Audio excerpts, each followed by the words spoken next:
I'm about to give you the top 10 loadouts in Warzone that you can use to drop insane high kill games like this. Enemy soldier incoming. 4 remaining. Brother. You're on 5. Let's start with the WSP-9. This thing right here is extremely underrated, and I recently just dropped 61 kills using this exact loadout. It's going to pack an incredible punch. We got the factory stock, the high grain rounds, the reckless long barrel to give us a little bit better damage at range, and then of course the quartermaster suppressor to make sure it's not too bouncy. You're going to notice that this gun breaks plates very quickly. At times, it does have a slightly weird horizontal recoil, but at the end of the day, it's not going to mess you up too much, and overall, you're going to have an incredible time using this loadout. Next up, we have the horrifically toxic Reclaimer 18 shotgun.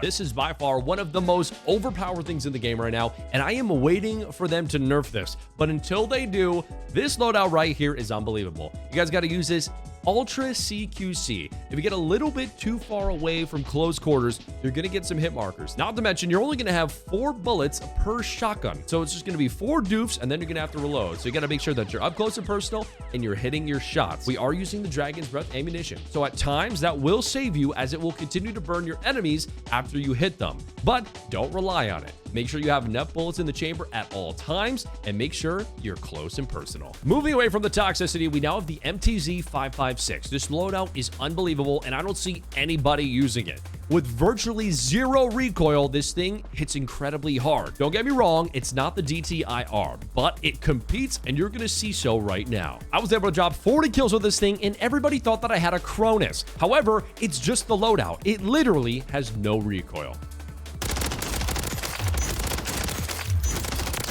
And now for my favorite weapon in the game, the Kar98. The long barrel, high grain rounds, and the sonic suppressor are going to give you some of the best bullet velocity this sniper can handle.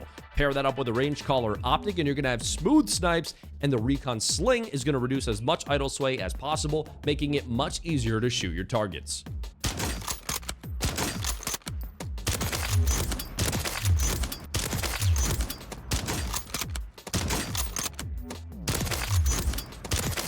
It's worth noting, although the bullet velocity is incredible, it is limited to a one-shot headshot range of 63 meters. Anything past that 63 will be an armor break or potentially an armor tag. Keeping that in mind, you'll know exactly what to aim for when you're going at distance. I've been personally dabbling with taking off the muzzle and putting on a laser to get better aim down sight speed. However, that will drastically reduce the bullet velocity, making it much more difficult to snipe. But if you're feeling spicy and you want to get aggressive, maybe give it a try. Now let's talk about the MCW. This is a loadout that I expected to be one of the meta ARs for the game, seeing it was so popular in the CDL. But unfortunately, it was never really worth using in Warzone until we got the Jack Raven conversion kit. With the recent season changes, it's now back and it's hitting very nicely. This loadout right here with the Jack Slash and the conversion kit is going to have really great movement speed so you can finesse and outplay your enemies. The quartermaster suppressor is going to give you some great recoil control, and I really like the NIDAR model optic on this personally. I feel like it suits CQC style gameplay much better.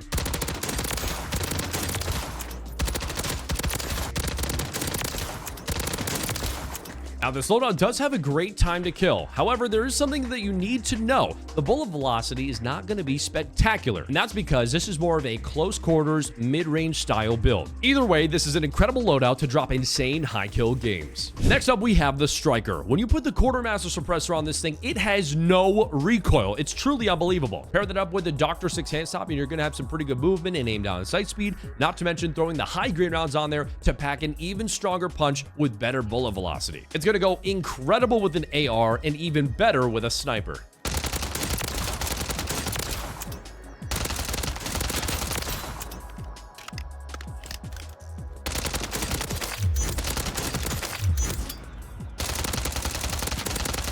And now for the fan favorite SMG, the Static. This thing right here can be built in a multitude of different ways, and no matter how you build it, it is incredible. This build right here is going to give you some great movement speed, not to mention recoil control. If you do want to make a change because you feel like the recoil just doesn't affect you in any way, shape, or form, you could throw the Jack Slash underbarrel on there just to get a little bit better movement. But other than that, I would leave this pretty standard. The NIDAR model optic is one of the best when you're going close quarter combat. However, some people do like the Jack Glassless. I've used it from time to time again, but I definitely prefer the NIDAR model.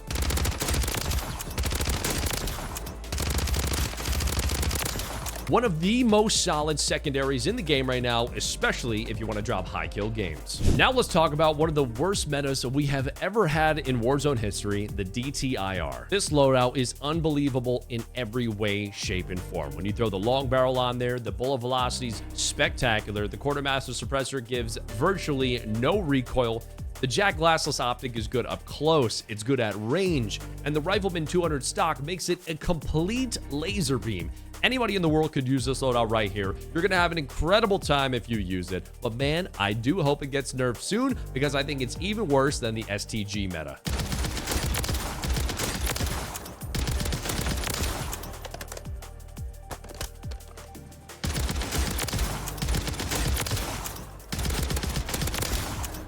Moving on to the next loadout, I have the TAQ Eradicator. I think this one's going to surprise a lot of people. Nobody is touching this thing right now. However, with the new paracord grip and high grain rounds, you're going to get crazy damage, and the recoil is very controllable. Using this loadout, I was able to get one of the craziest clutch 1v6s I've ever had in Warzone 3. And if you guys use it, I know you'll be able to drop high kill bangers with it as well.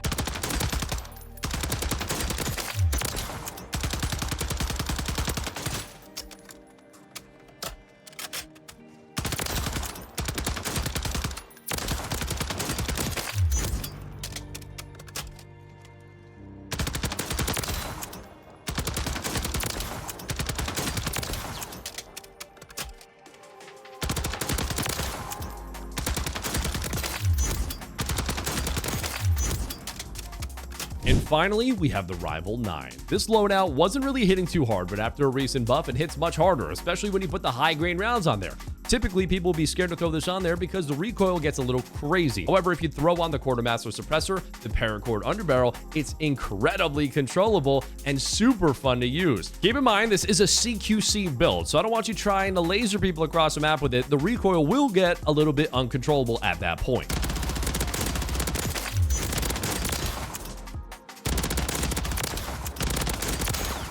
As long as you're relatively close, you're going to be able to dominate your opponents and have an incredible time using this loadout. There's one bonus loadout that I couldn't pass up on sharing with you guys, and that is this BP50 right here. When you take the conversion kit and the high grain rounds, you're going to have an incredible time to kill up close and personal. When you throw the quartermaster suppressor on there, it balances out your recoil, so it's much more controllable. Then when you put the Kimura laser on there, the sprint to fire speed and ADS speed are incredible. This is a loadout not a lot of people are using, and I truly don't know why.